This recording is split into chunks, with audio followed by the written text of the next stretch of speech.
Dearest gentle reader, attention to all who have come across Ecoshun's past indulgences of film-inspired needlework. The season of another set of reverse engineering and creative modification is upon us. Soon we will all lay upon our eyes Ecoshun's quest at bringing to life the fabrics and designs of films and television series that have caught her own eye, especially those who are merely created with a stroke of graphite to paper. Yours truly will be in attendance, as always, watching from afar and awaiting with her highest expectations for this episode of Ecoshun Recreates.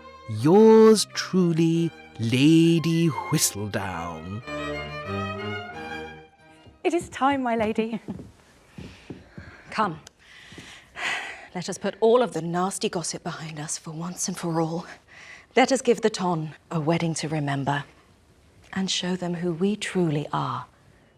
Kate is one of the main protagonists in Season 2 of Bridgerton. In Episode 6, she wears this beautiful lilac dress on the day of her sister's failed wedding. The dress goes all the way down to her ankles, slightly past even, and has this beautiful embroidery on the sheer part of the dress. By the way, my vocabulary for fashion is slim to none, and I apologize if I just use context clues to talk about the clothes people wear in this video. Anyways, the dress is a Regency era dress, which has the distinct characteristic of having an empire silhouette, which is a high waist under the bust that is ankle length, squared necklines, and uses silky and satiny type of fabrics with embroidery and ruffles. Even though Kate's dress is the one that inspired me, I took other dresses in Bridgerton into account just to familiarize myself with how the dresses are engineered. The first part of the dress was the top section, which consists of the bust section and the sleeves. For the bust, I was thinking of adding seams just how it's shown on Kate's dress, but I thought it would be easier to just work in the round. My goal was to first make the bust section in the round, to square the neckline,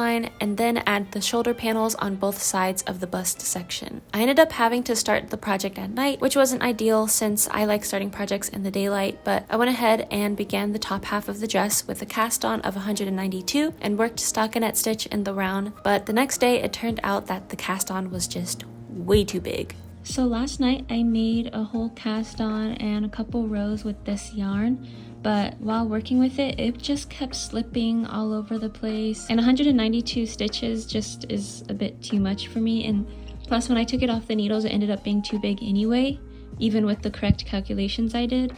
So I decided to go ahead and mix these two yarns together. I'm not sure what these brands are, I just had these in the closet. They're not super similar, but I can make it work because later on I'm gonna add this to the bottom of the dress after I make it with this so that it'll all blend together. But I went ahead and I cast it on 76 stitches and joined it in the round. And I'm just gonna work up until it is to a point where I can start making the little shoulder sections. The way I figured out the cast on for the top section is by using my old cast on for my Winx Club recreation from episode 2. In that one, I kept casting on, doing a couple of rows, and then trying it on until the fit was perfect for me. Unfortunately, I don't know another way of doing this in an easier fashion since the math I was doing was just not working at all for me. After I did 30 rows, I took the project off the needles and tried on the top, and it was looking pretty good. While it was on, I added stitch markers to indicate where I would decrease to create the shoulder straps that will hold the top of the dress up. I also added stitch markers near my armpits to know where to cast off for the armholes. After I was satisfied with where the stitch markers were placed, I added the project back onto the needles and began the shoulder sections. For the start of the row where I decided the back was going to be, I first casted off the first stitches before the stitch marker. Then with a stitch remaining on my needle, I worked a decrease and then worked normal knit stitches until the last 2 stitches before the next stitch marker. I decreased into those, and after the stitch marker, cast it off until the next stitch marker.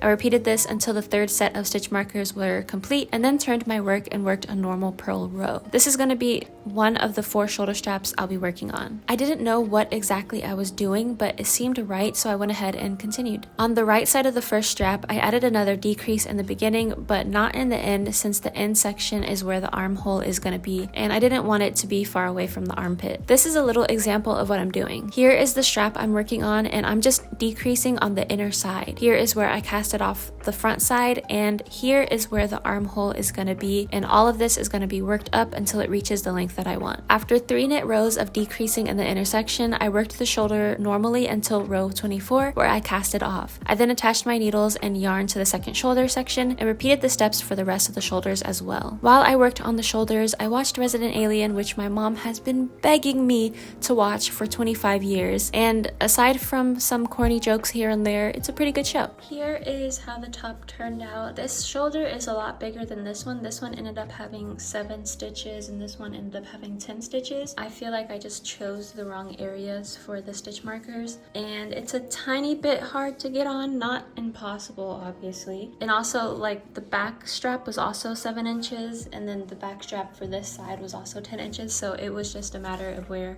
I put the stitch markers, I think. The next part was to do the sleeves. For the sleeves, I planned to crochet them since I knew how to perfectly shape a sleeve with crochet decreases, and I just don't have the experience to do that with knitting just yet. My plan was to crochet the sleeve regularly and then add a double or treble crochet at the end to create the same sleeve embellishment that Kate has on her dress's sleeves. At first, I decided to just at least try to knit them, so I attached a mix of the sparkly yarn I used for the top and the mohair yarn, but it didn't end up working, so I just went ahead and crocheted it instead. I worked 2 single crochets into every other stitch in the row. After working 4 rows of single crochet normally, I tried the top on and liked how the sleeve was coming out, but I knew I needed to decrease a bit to make it fit better, so I went ahead and decreased in every other stitch, and then did 1 more row of single crochet before doing another row of decreasing in every other stitch, 3 rows of single crochet, and 1 row of double crochet. My boyfriend gave me a huge bowl of fruit while I finished up the sleeves, which was really sweet,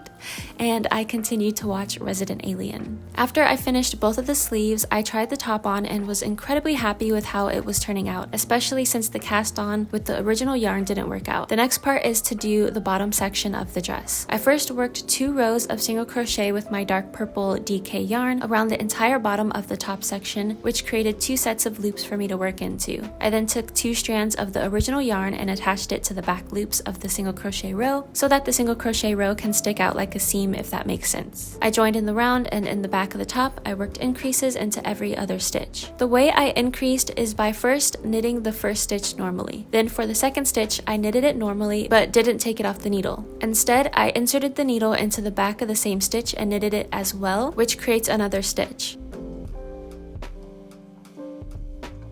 Then I repeated this back and forth, increasing in every other stitch. I added stitch markers to the sides where the armpits on the sleeves were to indicate which side is the front and which side is the back. And after getting past the first stitch marker, after 2 rows of increasing in every other stitch around the entire bottom part, I worked normal knit stitches with no increases since I was in the front.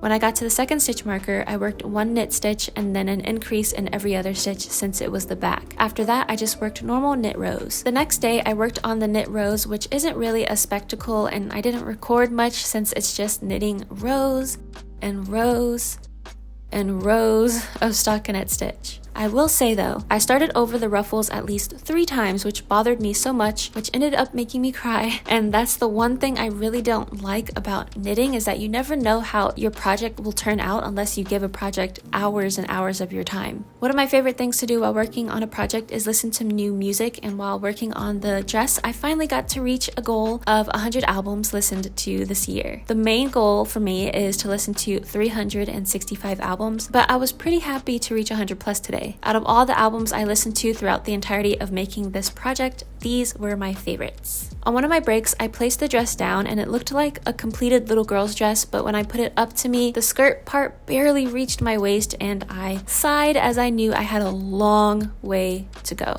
This whole time while I was knitting, I was like really scared because I haven't tried on the dress not one time. And then I ran out of yarn, so I had to order some, and I was like, okay, in the meantime, let me just see how everything's going. And so I tried it on, and now look, it fits so perfectly. At first I thought I didn't have enough increases to get past my butt or anything, but increasing in the front did so much more to really like bring it out the way that it looks in the show and everything, and just Regency dresses in general. But yep, the fit is good, it's comfortable, the seam is right where it needs to be, and I'm really happy about it so far. So I'm gonna wait a couple days for the yarn to get here here, and then we're gonna make this thing into a maxi dress and then do like the sheer part after. After a couple of days, my yarn was finally here. I immediately took the yarn out of the package and got back to work while making Spotify playlists. Finally, after an unknown amount of rows due to my stitch marker falling off, the underskirt was complete. I cast it off and then tried on the dress, and it was beyond beautiful and came out just as I pictured it. The length of the skirt section ended up being 42 inches long. The last part of the dress I needed to work on was the overlay of the skirt, which I used this mohair for. I attached it to the front loops that I made before the skirt started and worked stockinette in the round. For the increases with the mohair, I just increased into every other stitch for 3 rows before working normal knit rows for the rest of the project. So I've been working on the little sheer part of the dress, and while I was working it in the round for a couple of rows, I completely forgot that Kate has like this little slit going on, and that made it so like I should have did it not in the round, but I forgot, so I just went ahead and stopped it going in the round, and I decreased for like 2 to 3 rows just so that slit can be there for the mesh thingy. While knitting up the mohair section, I finally finished listening to the 3rd book of The Summer I Turned Pretty, and I was so relieved to be able to click off and be done with it. I'm gonna eat up season 3 of the show when it comes out, but the books, oh my gosh, I was so tired of Belly and her man problems. Like, girl, if you don't just find a hobby or something, please. And the way the last book just ended, I was like, bruh. The one thing I did really love about the books was the summer vibes. I've always considered myself to not be in favor of summer, especially over fall and winter, but these days I've been really craving eating ice cream while walking on a boardwalk, eating other sugary snacks like cotton candy and sour belts, and it's definitely because of these books, and I've never felt those things before, so that's really cool and refreshing. After 2 more days of work and 1 more session of crying, I ended up running out of the sparkly mohair yarn, of course, and ended up using a lighter mohair to reach the length that I wanted. After finally reaching the end, my Bridgerton dress was complete.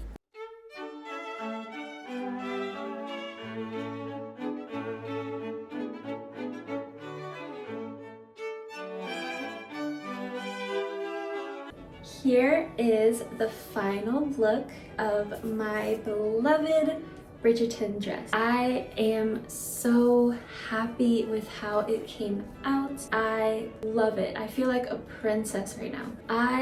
Look how it twirls. It's so flowy and it's really pretty. It's so pretty. So this dress made me cry. Everything was going perfectly. I was working on this part of the dress right here, and it was taking a long time. Knitting takes longer than crochet for me personally. Even though I knit pretty fast, there's still moments where it's like you work for an hour and you've only gotten like this much done because of how small the knit stitches are. But this part was fine. When it came to this part, I really thought that this mohair section was going to take 1 day. That's it, because I was using extra large needles. It's very flowy, so I was like, oh, that's only gonna take 1 day. It took me almost a week to finish this part, and on the last day, the day before I finished it, I was just crying. I was like, this is taking so long. I'm never gonna finish this. What am I doing with my life? I was going through it, but the next day I finished it and I was like, okay, I'm good. It's not exactly like Kate's dress, obviously. I feel like it would be pretty difficult to replicate her dress with knitting and crochet. Like, the fabrics are just completely different. So I did the best to my ability, and I think it came out pretty good. I obviously dressed it up with the gloves. I got this green bangle to match the one that Kate has. And I have a necklace and some earrings. My makeup is probably not of the era. It is what it is. And then with my hair, I didn't know what I wanted to do with my hair. I put it up like this. I forgot the Bridgerton dog's name, but 10 out of 10 dogs, okay?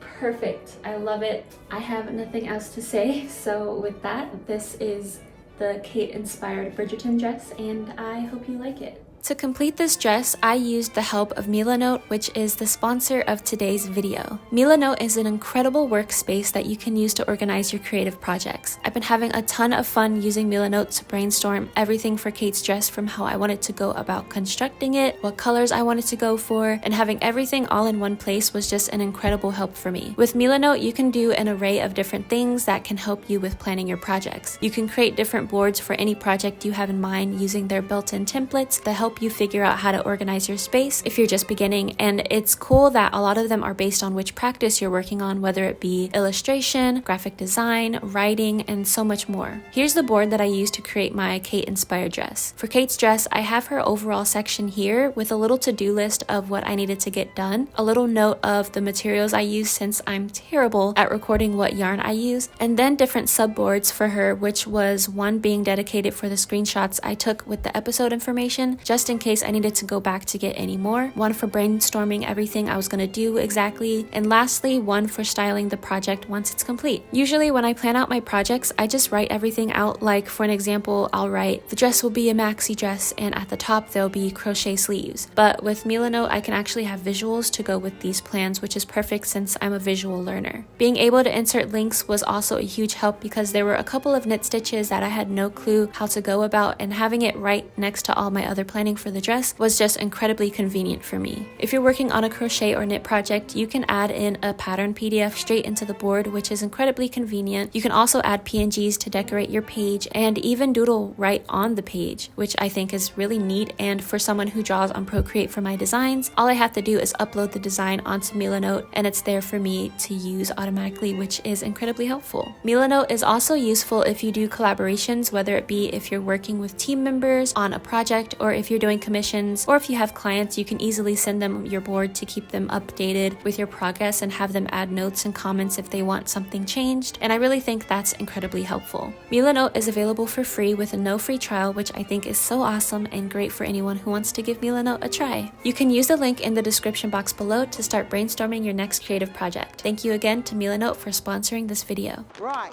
and the winner is Quinni Gallagher-Jones. She wasn't even running! Okay, we will take a few minutes. Quinni is one of the many marvelous characters in Heartbreak High, and in episode 7 of season 2, she wears this crochet sweater vest during the food fight scene. Quinni's vest is a combination of knit and crochet. The front is made with 4 granny squares with a total of 8 rows each square. The back of the vest was a bit confusing for me to figure out what knit stitch it was, so I decided for the back I'll just do granny stitches since the sides and shoulders of the vest in the front was made out of granny stitches anyways. And then the armholes and the bottom of the vest is made with knit rib stitch. This seems incredibly easy to figure out, and I love when projects are easy. To start the granny squares on Quinni's vest, here are the different colors I used with a 5mm hook. To start, I first chained 4 and slip stitched into the first stitch of the chain. I chained 2, and in the middle section here, I worked 2 double crochets, having the first chain count as a double crochet.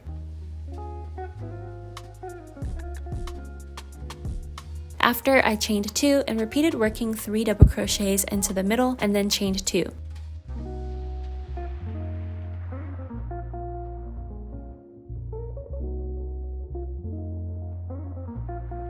At the end, after seeing that I had a total of 4 sections of double crochets, I slip stitched into the beginning chain 2 to secure the row. I then chained 1 and then attached my next color to one of the chain spaces. I then chained 2 and worked 2 double crochets into that same space.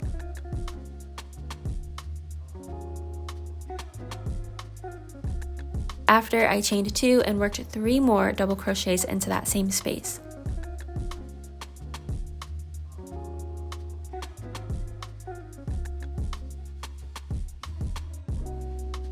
Without chaining, I went straight into working 3 double crochets, a chain 2, and 3 more double crochets into the next chain space gap. I repeated this around the entire row. To end the row, I slip stitched into the first stitch of the row and continued to slip stitch down until I reached a corner space. In that space, I started the 3rd row by attaching my 3rd color and chaining 2. I repeated the same motions I did in the previous row by first adding 2 double crochets into the same space, then chaining 2 and adding 3 more double crochets into that same space. After, in the middle space in between the corner sections, I worked 3 double crochets.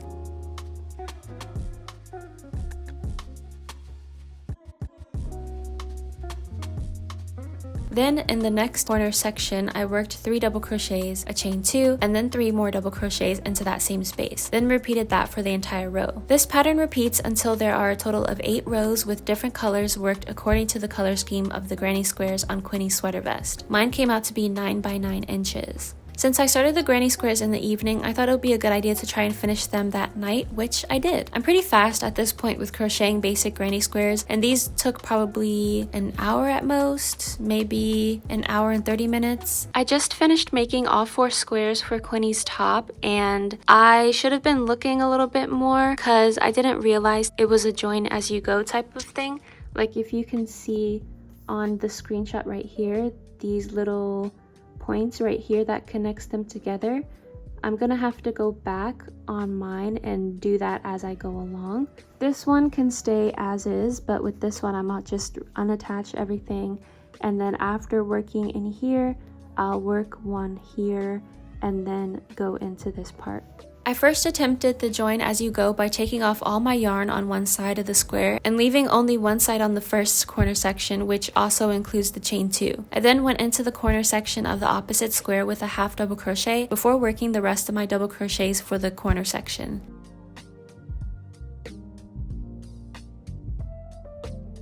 After that set of double crochets, I worked another half double crochet into the opposite square before working my 3 double crochets for the first middle section. I put the square down to check how it was coming out, and the half double crochets were way too big for my liking, so I decided to start over, but this time with single crochets. With the single crochets, it looked a lot cleaner and more like the original sweater vest, which made me really happy. Plus, this was the first time I've ever tried a join as you go method, so it was pretty cool. Here is what it looks like when everything's attached. And you can see that it looks just like the photo, and I'm really happy about it. The one part that was a little bit tricky was the middle. What I basically did was on this square, I single crocheted into this one, and then I did this square after this one, and then I single crocheted into that same section, as you can see right here.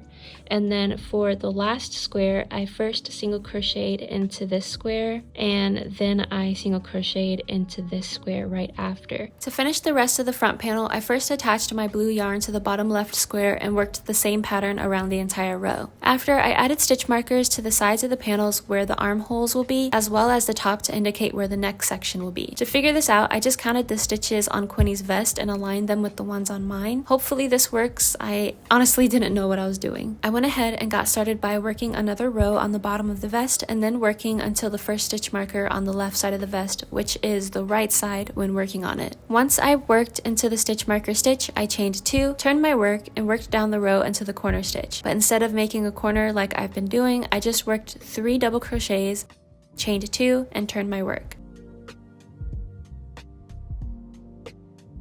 On the next row at the end where the stitch marker was, I only worked in the actual space that was available, not the space the chain 2 from the previous row made. I then worked 1 double crochet into the actual stitch of the last stitch in that row, then chain 2 and turned my work, repeating this for a total of 5 rows. Once I finished the 5 rows, I went ahead and repeated the same steps on the other side, first attaching my yarn to the beginning section of that row. For the shoulders, I repeated the same steps for 4 rows. While working on the shoulders, I watched an episode of Spy Family. The front panel of the vest was complete, and while viewing the size, I was just thinking how it would have been more accurate if I possibly used weight 3 yarn instead of weight 4, but I ended up using weight 4 since the majority of the colors I already had in my yarn stash. It was also a tad bit long, and maybe I should have just done 1 row at the bottom instead of 2, but I let those thoughts drift away and began the back panel. I first measured the width of the vest before the sides, which came out to be 19 inches, and then made a chain of 54 plus 2. In the third chain from the hook, I worked 2 double crochets into it to start the row off. The extra 2 stitches in the chain counts as 1 double crochet. Then in the third stitch from the 3 double crochets, I worked another set of 3 double crochets. I repeated this until the last 2 stitches. Once I got to the last 2 stitches, I added 1 double crochet into the last stitch of the row, chain 2, then turned my work. In the first space that was created from the chain 2, I worked 2 double crochets since the chain 2 counts as a stitch. Then I repeated this pattern throughout the rows. Once I reached where the neckline was, which was a total of 33 rows, I took the stitch markers from the front panel and used them in the same stitches on the back panel to tell me where I needed the shoulders to be. Once they were placed, I worked both shoulders the same way as I did the front panel. I tried the vest on and it was definitely oversized, which I'm not surprised of anymore. I was really wishing I used DK weight yarn for this project, but I did save money not buying extra yarn, you know? For the ribbed sections, I took a pair of 4mm circular needles and attached my blue yarn to each section, making sure that they were stitches that were divisible by 4 on each section. Then after joining in the round, I worked 2x2 rib, which was knit 2, then purl 2. For each section, the row count was different, but the pattern was exactly the same. For the collar, I did 64 stitches and 8 rows. For the arm sections, I did 64 stitches and 8 rows. For the bottom of the vest, I did 108 stitches and 8 rows. After finishing all those sections, Quinni's sweater vest was finally complete. Here is my sweater vest that I made, inspired from Quinni's sweater vest from season 2 of Heartbreak High. I tried to do her look a little bit. I obviously put the pink shirt under the vest. I have a skirt on and I did pigtails and I tried to do her blue makeup, but it came out all wrong, so I just used some blue eyeliner instead. That still doesn't look that great, so I'm gonna keep my distance so I won't scare you. But here is how the vest came out. I like this sweater vest a lot. I think it's really cute, but in terms of accuracy to how Quinni's looks, this didn't come out as accurate as I wanted it to.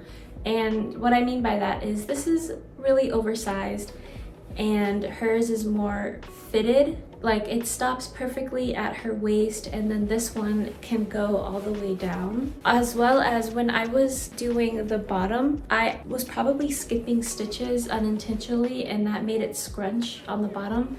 So that's why it's doing this right here, even though I can put it out like this. Eventually it'll just go back to being scrunched. I really like how the arms came out. The arm cuffs are perfect for me. I do like the sweater vest, and if I were to rate it, I'd give it like 8 Angelines, but I was disappointed that it didn't come out exactly how hers came out, because hers looks really nice. This still looks good. I'm not saying it doesn't look good. I'm just wishing it wasn't oversized. But maybe a way to fix that is I make another version with weight 3 yarn, and so I could have an oversized version and then a more fitted version. But yeah, this is Quinni's sweater vest, and I hope you like it. How do I look?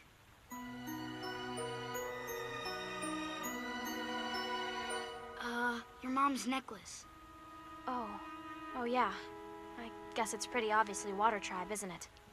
Katara is one of the main protagonists in Avatar who wears this Fire Nation outfit throughout the majority of book 3. Her outfit consists of a one-shoulder bandeau type of top with a little tie in the front and loose baggy pants with 2 other fabrics that lay over the pants. The first fabric has a swirl design on every edge near the slit openings, and the second fabric has one fabric that goes around the back side of the pants with one long strip of the fabric in the middle of the front. The first part I began with was the top. For the top, I thought it would be best to use the bandeau pattern I used for the Bridgerton dress, which starts off with a cast on of 76 in the round, and then I did 2 rows of ribbing and 39 rows of stockinette stitch. I put this top back on to see what exactly I need to do, and I decided that the seam here is actually going to be under my arm. What I'm going to do is cast off until this blue stitch marker, and then I'm going to gradually work up in decreases like that, and then the same thing is going to go on the back side. I first added 10 more rows of regular stockinette just because it was a bit too short, and then I went ahead and cast it off until the blue stitch marker. After that was casted off, I went ahead and began my decreases. I decreased for the armpit with a right leaning decrease, then knit the row normally until the last 2 stitches. Then at the last 2 stitches, I did a left leaning decrease and then turned my work to work a normal purl row. I only decreased for the armpit for the first 2 knit rows of the back section, and then only twice on every other knit row for the shoulder part of the back section, if that makes sense. Then I worked normal stockinette stitch on the shoulder section until row 79. I repeated everything I did for the back of the top and then cast it off. I quickly stitched the 2 shoulders together and then attached my needles to the casted off parts of the body and began picking up stitches around the neck and chest area to create 2 rows of ribbing, and then I did a tubular cast off. For the side tie, I attached my yarn and needles to some stitches on the sides of the top and then worked stockinette stitch for 60 rows, making sure to decrease on both ends and both knit and purl sides on the last 10 rows. The next day, I immediately got started on the pants, which I used my basic crochet pants pattern for. All I did was first chain 6 and work half double crochet for 50 rows, making sure that it fit my waist. After joining the waistband in the round with slip stitches, I worked 1 row of half double crochet around the edge of the band. Then I began to work increases with double crochet in every other stitch to give the pants a baggy feel like the ones Katara wears. After 2 rows of increases, I worked rows of regular double crochet before realizing that I was using the wrong color. While I was working my double crochet rows, I looked at my yarn and I realized that I was using the wrong yarn that I wanted to use. Like, this is more accurate to the color of Katara's pants, and this is more accurate to the little fabrics that are above the pants, and I got them confused because this was a darker red than the other one I was using. So now I have to start all over with this color instead. Before taking the old piece apart, I took out my yarn hook and just immediately began working with the new yarn just to catch up to where I was in the project. After I caught up, I did a few more rows before taking a break to play Fortnite, which was having an avatar event conveniently enough, and I've been having so much fun with the bending techniques, especially the water and air bending. I then played a bit of Persona 5 before getting back to work on the pants. Right now, I just noticed that Makoto was following me around whenever I would try to go to the hideout, and it made me laugh like, girl, you can't be so obvious. After 11 rows, I chained 10 to create a seam in the middle that separates the legs and slip stitched it to the stitch opposite of it. I then went ahead and began working double crochet all around one section of the seam, making sure to add double crochets into that chain 10 from earlier as well. After the first row, I tried it on and it ended up looking pretty cute. I kept doing a little bit of this and a little bit of that, which just means double crocheting for rows and rows until I got to the place I wanted, which was a couple of inches below the knee. And of course, halfway through working on the second pant leg, I ran out of yarn, which was great. It was really great. I headed over to Joann's with a tiny piece of the yarn I was using for the pants, and thankfully they had a slightly similar color available. I just got back from Joann's. This was the only color that came close to what the color I was using for the pants are, and they look very similar, but this one is darker, so I'm hoping that it won't be a dramatic change when I start working with it, but I am glad that I found at least something close to it because I was not going to be able to order this yarn. It's out of stock online, and plus it would have taken like 3 weeks to get here since it's coming from the UK. So I'm very thankful that Joann's came in clutch, and there was only 2 more left at Joann's, so I'm very thankful. But yeah, after finally finishing the pants, I got to work on the next piece of Katara's outfit. I first created a little graph on Stitch Fiddle before working with my black yarn and casting on 70. I worked 2 rows of ribbing before working regular stockinette for 12 rows. Once I got to the area where I wanted to add the swirls onto the piece, I marked where the graphs were going to be with stitch markers, numbered all the colors on the graph to make it easier for myself, and began to knit the design in. I kind of messed up on the tension on this one, but I was still pretty happy with how the graphs came out. After I finished the first graph, I went ahead and made the second one just to get the hard part out of the way. I then worked the red section for both until they reached a length I was satisfied with. Here is the little overskirt wrap thing that I made for Katara's outfit. I didn't record it, but I went ahead and sewed the sides together halfway just so it could look like the one that she wears in the show, and then all I have to do is just weave in all these ends, and then I'm thinking I'm gonna block it so that it doesn't curl on the sides, and I think that'll make it look a lot nicer as well. I went ahead and worked on the last pieces for the top layer of Katara's outfit. For the long one, I cast it on 120 and worked 40 rows, making sure to add the border color on the first and last 10 stitches. For the middle one, I cast it on 26 and worked 50 rows, adding the border color on the first and last 10 stitches as well. Once those pieces were complete, I weaved in all of the ends for all of the pieces and heat blocked everything by pinning them down onto my blocking boards and using my hairdryer on the highest setting. I've heat blocked in the past for some of my acrylic pieces, and the result is pretty good, although water blocking remains my favorite method when blocking natural fibers. After they cooled down, I pinned down the first overskirt onto the pants and then sewed around. Then I sewed the last pieces on top of the overskirt, and finally Katara's outfit was complete. Here is the full Katara Fire Nation outfit. I am really happy how it came out. It came out a tiny bit costumey, but I feel like that just makes it good for like a cosplay or something. To start the look, I tried to do my hair as accurate to hers as possible, so I just added these strands in front with a little ponytail holder. I made this little bun, and then the back is just out how it usually is. I also added these arm cuffs, and I didn't do anything for the bracelets, unfortunately, though. Now for the actual piece that I did for the bandeau top, I used my pattern from my Winx Club recreation that I did a couple of episodes ago, and then I just added this little decrease area, which was a little bit hard to figure out, but I did it. And then the longest part for this piece was the bottoms. I first started with just these crochet pants, and then of course I ran out of yarn, and I tried my best to find a color that matches the pants, but unfortunately I was not able to find one that matched. In the light you can clearly see the difference, but they're not too far off from each other. I think the most fun I had on this piece was making this section right here with the little swirls. I had to quickly design them to make them look like the swirls that's on Katara's outfit, and it was really easy to just go ahead and knit them in. And then the last part was this section here. I don't know what these pieces are called, unfortunately, but yeah, I'm really happy I made this. I think maybe one day when I go to a con again, I'll definitely pull this out and wear it there. I think this is pretty accurate to what Katara wears. If I were to rate this, I'd rate this a 9 out of 10 appas. And I say that because the pants aren't a complete color, like they're two-toned. I also feel like I could have done the top better, especially the decreases, because on Katara's top, it goes up further on her chest, but mine immediately starts to decrease. I should have brought it up just a little bit more. But besides that, I really, really like how Katara's outfit came out, and I hope you do too. There's only one real one, and I'm going to get it first. Your shoe's untied. What? No, it's not. What? No! Bear your luck down, later losers.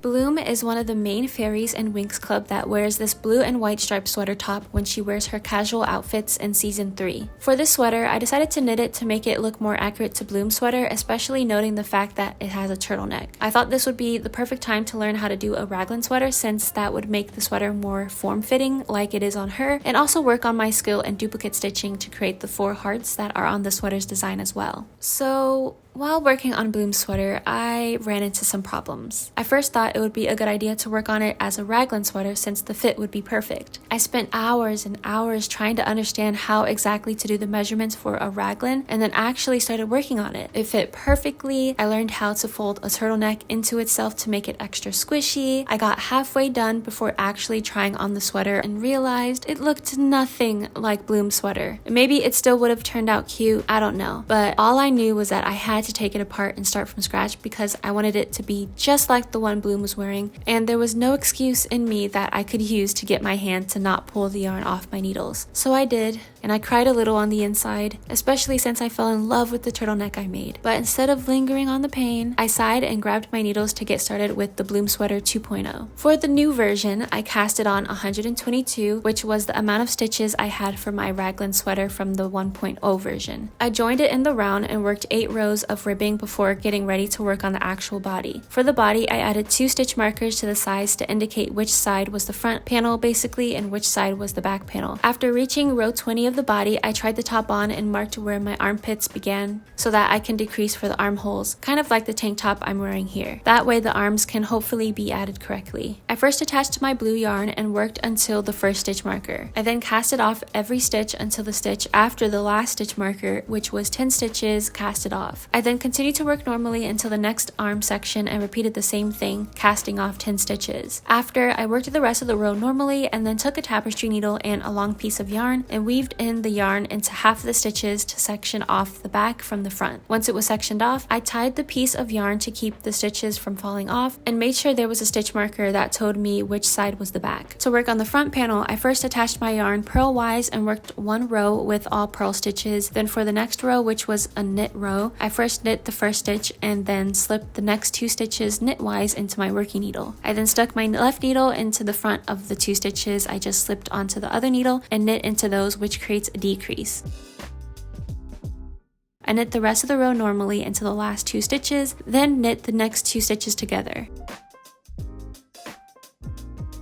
After I knit 1, then turned my work to work a purl row. I repeated my decreased row and regular purl rows until I got to row 30. I tried the top on again and the fit was cool, but I wasn't truly sure if it was accurate or not and wasn't gonna be until I added the sleeves on. Once I reached row 56, I tried it on once more and knew it was time to start doing my shoulder decreases. I added stitch markers after the 16th stitch on each side, which is where I thought it would be best for my neck to fit, and then knit the first 16 stitches. I then casted off the next 12 stitches and then knit the rest of the next set of 16 stitches. After turning my work, I worked a normal purl row, but on the last 2 stitches I decreased. I turned my work, decreased on the first 2 stitches, and worked the row normally. I decreased on 1 more row and then casted off the shoulder, which completed 1/2 of the front section. I attached my yarn to the other shoulder and repeated everything I did and then tried it on. I got nervous that I wasn't doing this correctly and that maybe I didn't decrease enough, but I kept moving forward and went ahead and began working on the back of the sweater. The back of the sweater was exactly the same as the front, so it went by effortlessly since I already knew what I was doing. I watched the live action Avatar while working on it, which was interesting. I just finished watching the animated show for the first time and immediately began to watch this version, and I liked it and didn't at the same time. I love how much effort and hard work they put into the costume design, the CG, the editing, and all of that. I think all of the cast looks incredibly beautiful, yet the only thing I really had an issue with was the writing and how sometimes it felt like the cast could have put just a tiny bit more energy into their roles. I just put the shoulders together and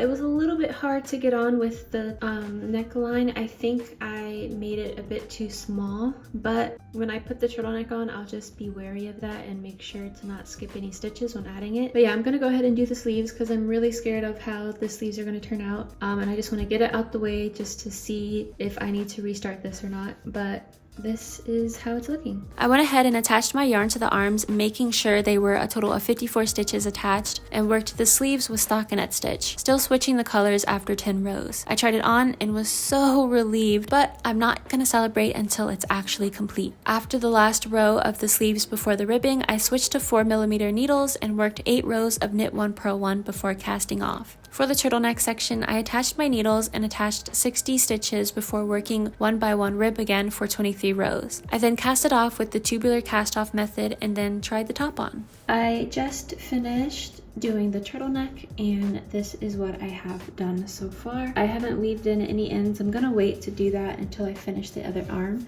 but it's looking good. I didn't sew the turtleneck in because whenever I tried to do it, it would just get really tight and I couldn't put this on, so I'm just gonna have it like I just fold it myself, and it still looks good. But yeah, I'm happy with how it's turning out. For this last part on Bloom's top, I've been working on the duplicate stitching to make the little hearts that she has on the shirt like this. And basically what I did is I found a large chart and a small chart on Pinterest, and I'm using the small ones for the first and the third heart, and then the large one for the middle and the last heart. But basically what I'm doing is I'm working from bottom to top on each row. So I'm gonna do 1 stitch all the way up until I finished 1 column, and then I move on to the next column and then continue up like that instead of working left to right. And all I'm doing is taking my tapestry needle and yarn, and basically all I do is work from underneath the top into the front by going under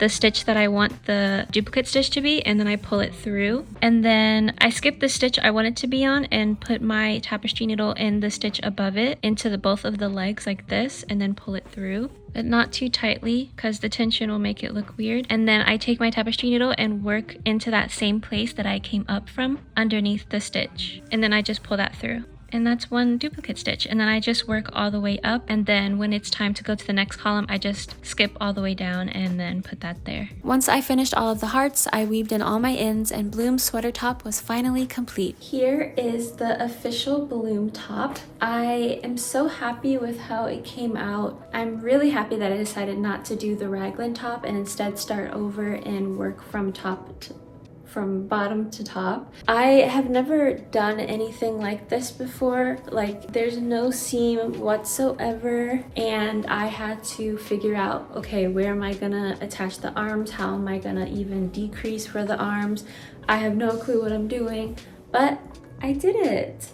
And the turtleneck came out perfectly. I just bent it over so that I don't have to stitch it together, and it makes it easier to actually put on if it's not stitched.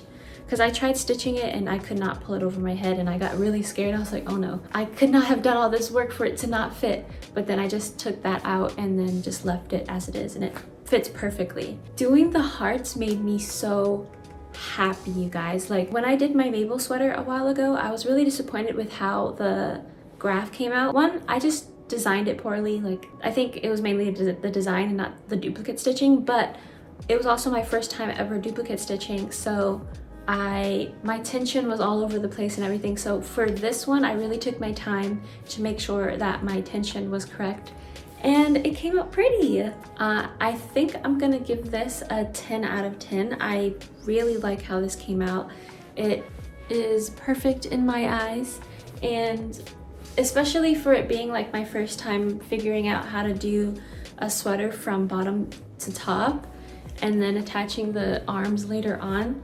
Like I guess this scrunch thing can get annoying, but it's not that big of a deal to me, you know?